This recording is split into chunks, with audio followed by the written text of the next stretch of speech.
around my story. My name is Keanu, and I'm 13 years old. I am a psychopath. I freely admit it in front of all of you. I attribute my sickness solely to my father, because any story about a cruel father pales in comparison to my father. He would abuse me physically, mentally, verbally, and emotionally in every given moment. He left no stone unturned in this regard. He would beat me into unconsciousness. He accused me of being the cause of my mother's death, who died during my childbirth. Whenever Dad had any problem at home, he would accuse me of being the cause of it. One time he even beat me at school when my teacher called him to school because I had beat up my classmate who had beaten me up first. I tried to explain to him, but he wouldn't listen, and he just beat me even more. One day, it was fun day at school, and everyone was supposed to invite their parents to visit the school for party and introduction activities. I chose not to invite my dad, so I was alone at the festivities. I felt envious of all my classmates for having loving parents to have fun with. My teacher noticed me alone, came over and offered to be my parent for the day. I was so happy. We had great fun together. Miss Linda had lost both her husband and her son in a plane crash, only she had survived. After fun day had passed, Miss Linda showed more interest in me. She would bring me sandwiches and spend time with me during breaks. I thought of her as my mom. When I succeeded in my final exams, she hugged me with tears of joy. I unconsciously said, "Thanks, Mom." I went home happy that day, but had to face my dad again. He asked me why I was late coming home, and I told him about having to pass my final exams. He didn't believe me though, and asked me to show him proof. Unfortunately, I had none, so he began kicking and punching me. There was a knock on the door. He tried to block me from opening the door, but I managed to open it. Miss Linda was standing there. She glanced at my bruises and bloody face and moved between me and my dad to protect me from further abuse. Dad snarled and threatened her with a beating if she didn't leave immediately. But she hit him in the eyes with a blast of mace or pepper spray, and he went down to the floor in extreme discomfort, grabbing at his eyes. Miss Linda called the police, told them about Dad's child abusive nature, and had him arrested. Now I live with Miss Linda as my new mom.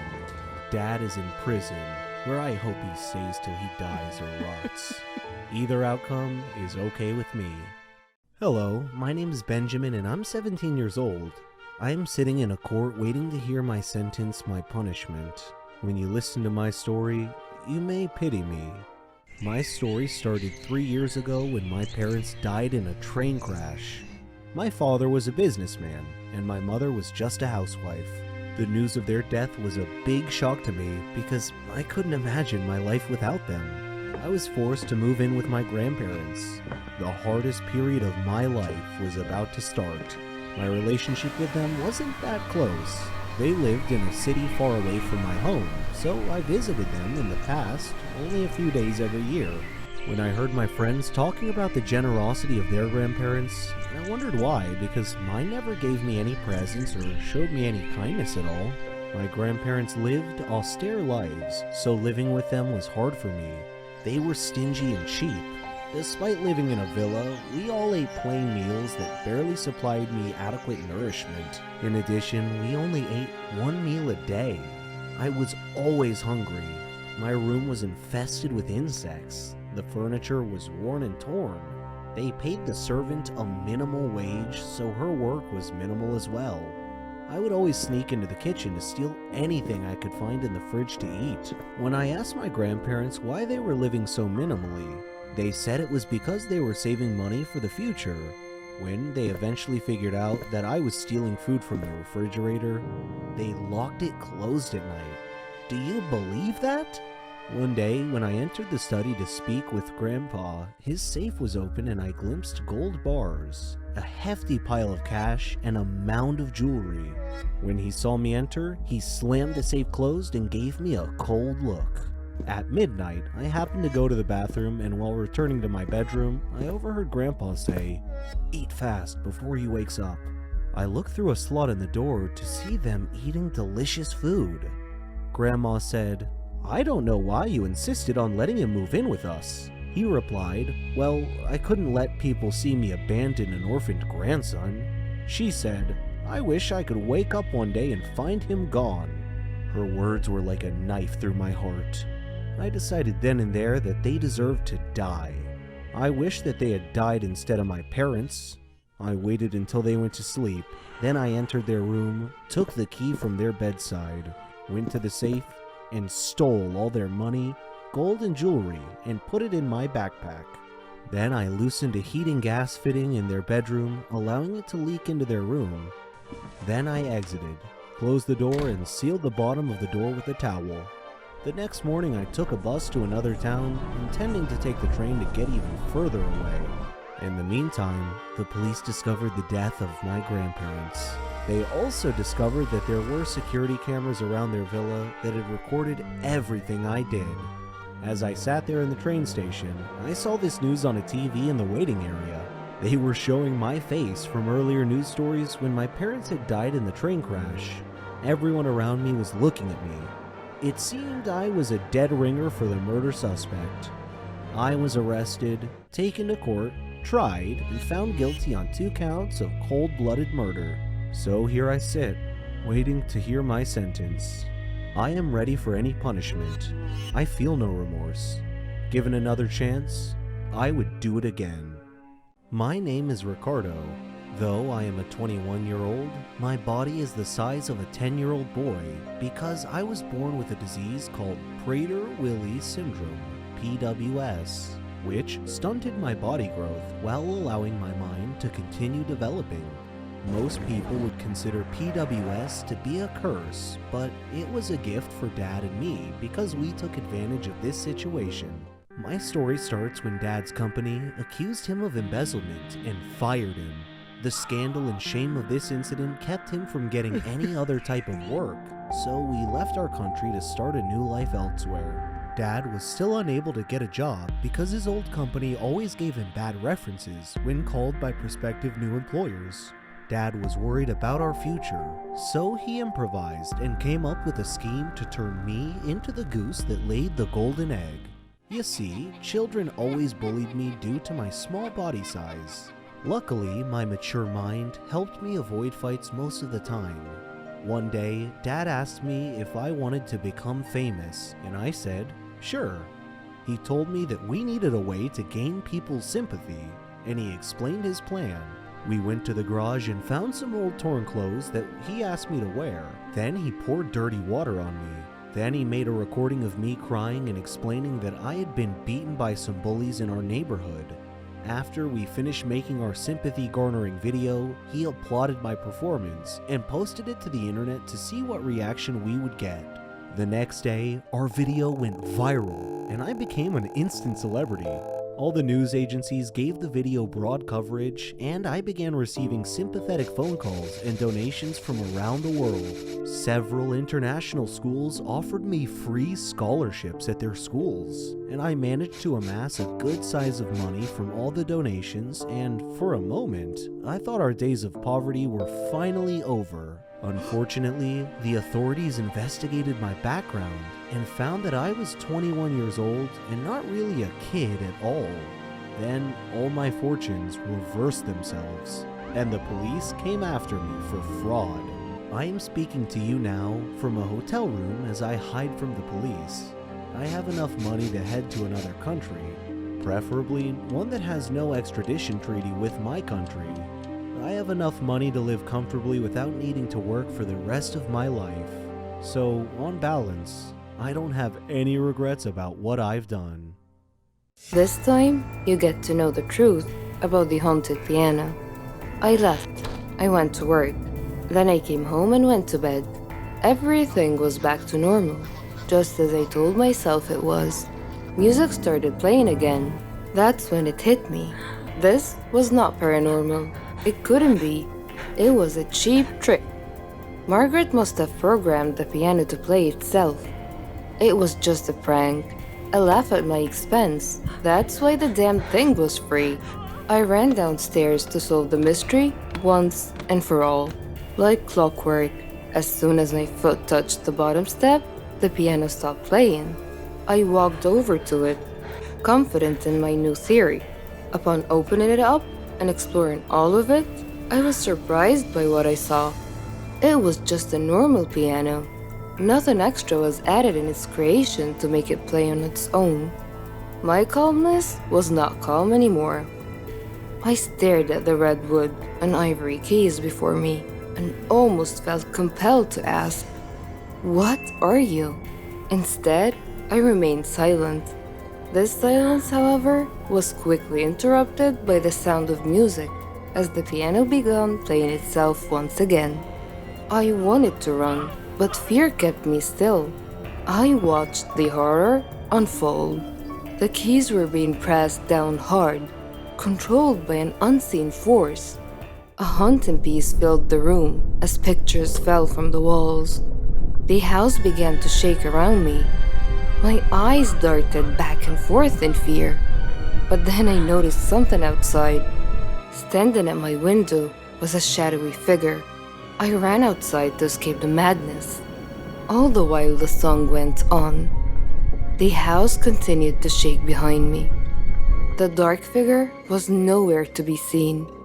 Margaret has not rigged the piano to play on its own, but I was not losing my marbles either. This was something entirely different, something out of this world. All at once, the music stopped playing, and the world around me with it.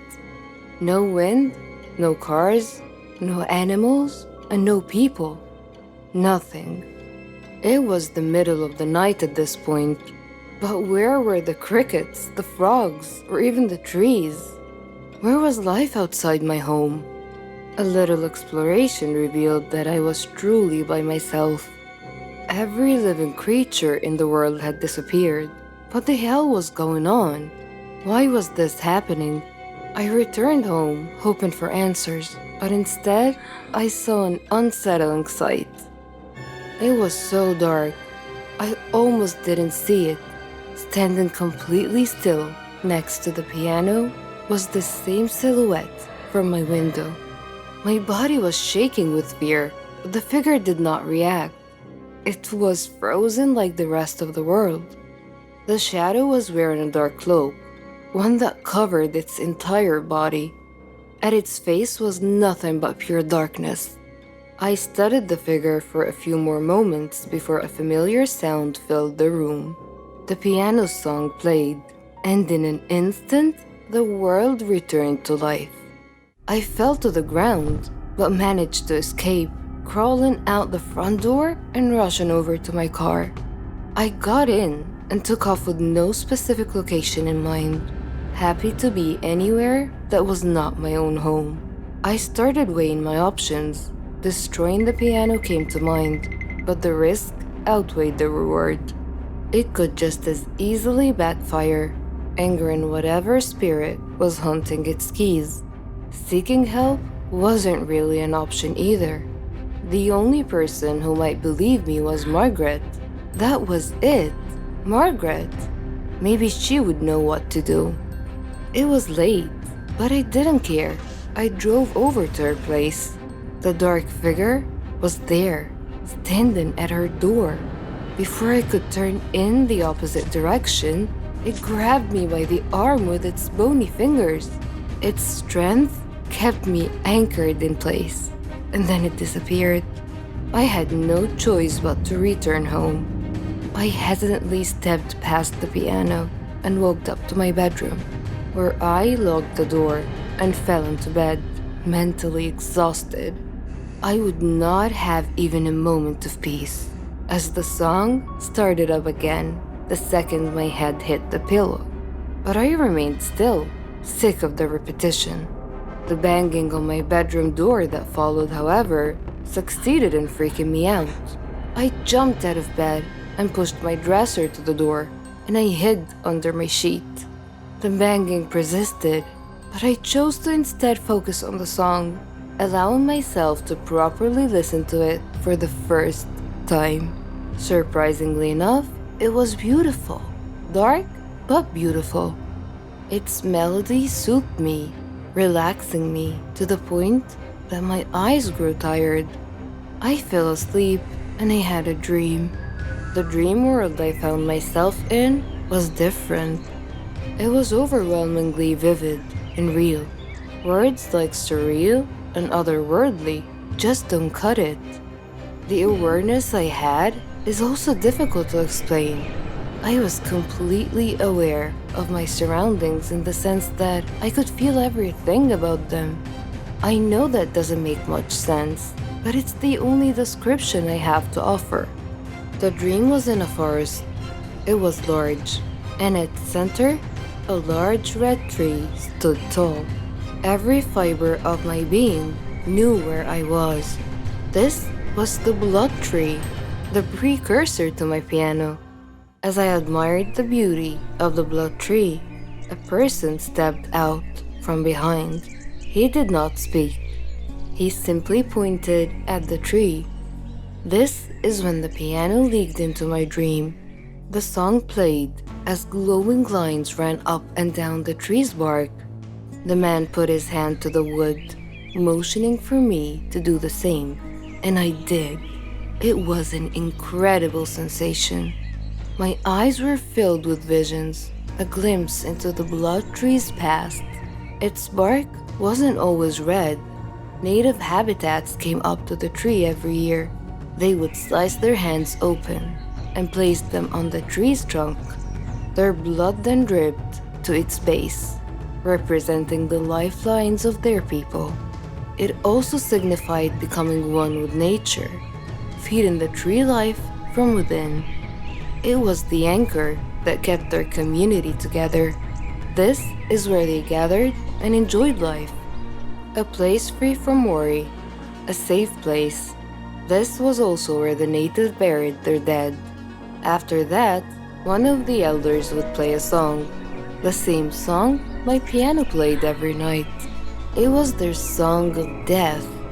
When it was all over, a final offering of blood was taken from the fallen and painted on the blood tree, granting their spirits safe passage to the afterlife. When the vision stopped, my new friend released his hand from the bark and pulled out an unusual instrument. He began playing the song of death, but then stopped. He handed it to me and motioned for me to play instead. I wasn't sure what he was up to, but felt no need to deny his wishes. With little practice, I was able to get the hang of the instrument and play the song. As I played, the blood tree began wilting, its bark changing from red to black. My friend was ecstatic. For one reason or another, this is what he wanted. It wasn't until I woke up later in bed that the pieces of the puzzle clicked into place. Margaret's grandfather had taken away the natives' headstone. He violated their connection to nature as well as with one another. The tree and its spirits had to be put to rest, and once and for all, there was only one way to do this. I can't explain how, but I knew I needed to play the Song of Death on the piano, the whole way through without interruption. It was the only thing that would break the curse. I ran downstairs and put my plan into action. When my hands touched the keys, the house violently shook, knocking frames and furniture all over the place. I kept my composure. Out of the corner of my eye, I saw the dark figure standing at my window again. Still, I continued. I had an obligation to preserve, if not for the tree or its ghost, then for myself. The nightmare had to end. They roamed around the room, sometimes next to me, other times breathing down my neck. I paid no attention on the outside, but my bones were shaking. I had come too far to lose my balance now.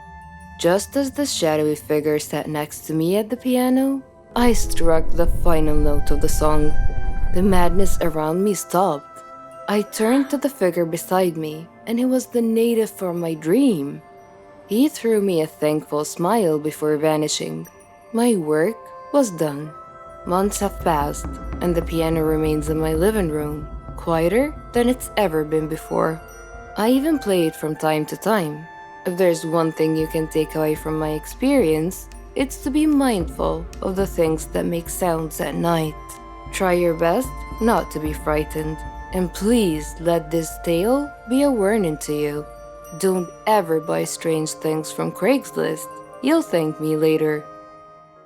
Hi, my name is Lisa.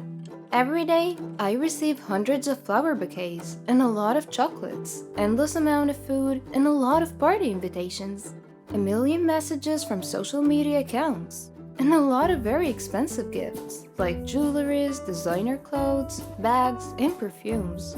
But no, they're not for me. They're for my boss. My boss, Ellen, is a former beauty queen. I think she's just a little bit older than I am. She owns a cosmetics company and she is so successful. Not to mention, she's the most beautiful woman I have ever seen. No wonder a lot of guys are head over heels for her. And as her assistant, I get to be the one to reject him.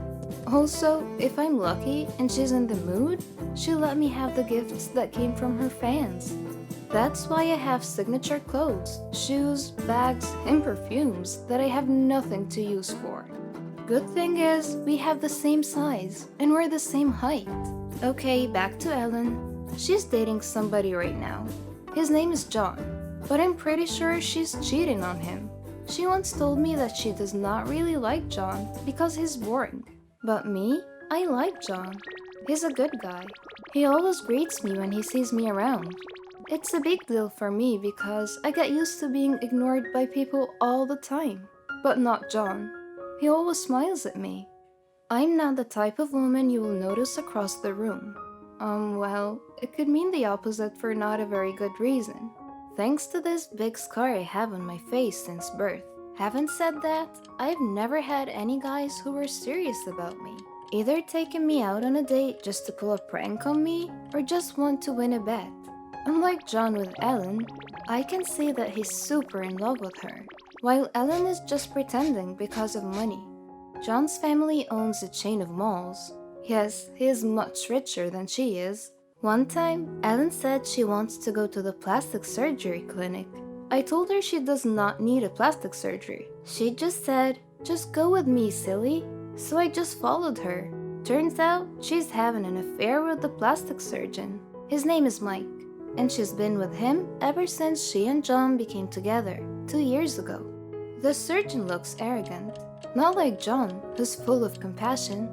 One time, Mike told Ellen that he can remove the scar on my face. Ellen just laughed and said, "Just let her be. I think that's her lucky charm." I was hurt, and I think what she said was mean, but I just brushed it off and laughed with them. Ellen is really mean, but at least she pays me well. If not for her, my mom's life would not be extended. I needed a lot of money for her operation a couple of years ago. Ellen helped me through all of it. On the other hand, I must also say that my life is hell because Ellen doesn't know a single thing about organizing. And I believe that I'm the sole reason why her company is still up and running. Not to brag, but I think 80% of the reason why she's successful is because of me. 20% is because of her looks and beauty. Yet of course, nobody knows that except her and me. Ellen says I owe my life to her. She always says that if I dare leave her, she will have another scar to my face, which is really mean. But I don't hate her. I've actually learned to love her. And I agree that I have a great life because of her. She let me live in the townhouse she bought. She gave me a car. Besides, she's always given me nice things. What more can I ask for, right? Then one day, John told me that he's planning to propose to Ellen. I got worried, and to be honest, I was not really happy about it. I want to tell John that Ellen does not feel the same way about him, and she probably would just say no. And if ever she says yes, I know that she's only after his money. I suddenly felt sad. How I wish a man like him would come to me like this. "Lisa, will you..." My eyes got so big, I thought he was gonna propose to me. "Will you help me plan the proposal?" John asked. "Oh, of course. It would be my pleasure, John." He just smiled at me. This man is really simple and down to earth. So I helped him plan the proposal, even though I knew it would not be a very good idea. I don't know how many times I contemplated on telling him the truth, that Ellen is cheating on him. But I don't think it's my place. I should not meddle in their life. But am I doing the right thing? Would I really let this man marry a woman who does not really love him? John deserves more than Ellen. Actually, he deserves someone like me. Someone who will be there for him and take care of him forever. Oh, silly me, what am I thinking? But seriously, I need to do something. So I decided to try and see what Ellen's reaction would be. When I asked her, "What if John proposes to you anytime?" she just said, "Really? That would be awesome." Her plan is to get married to him, get divorced, and get half his billions. What an evil plan. I don't want that to happen. Neither does Mike.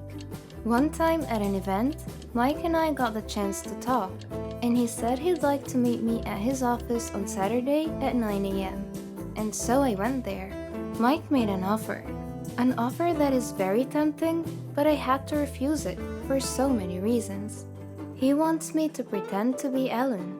He said he would fix my face and be Ellen for 6 months. Why? I asked him. I needed to know why I had to pretend to be Ellen, because that doesn't make any sense. I had to ask Ellen, and I finally learned the truth. Ellen is pregnant. She's pregnant with Mike's baby, and her tummy is already showing. She doesn't want her plans to be ruined, so the plan is she would have me pretend to be her while she and Mike go somewhere far, far away to give birth to their baby quietly. They don't want John to know because then the engagement would not happen. The engagement is set to be tonight. I planned it, so of course everything is perfect already. But I told John to postpone it. I can't do it. My mind is eating the best of me. I just told John that this is not the best time to propose because Ellen is not in a very good place right now. When Ellen learned about it, she got super mad. She threw me out of the house that she gave me, took back the car and the things that she gave me as well. But I know things will be better. I have savings, and I could use that to build my life again. I could find a new apartment, I could buy a cheap car and a few cheap clothes and bags. I motivated myself and I told myself multiple times that everything should be alright. I even met a guy named Alan, my next door neighbor. He's been nice and we went out a couple of times already. I think he likes me. It's about time I got a boyfriend. I miss John though. He's calling me all the time. But I don't want to have any connection to Ellen and her sick mind anymore, so I don't answer his calls. One time my sister called me in the middle of the night and said that my mom was brought into the hospital and that they needed a lot of money for the operation and the care she would need after.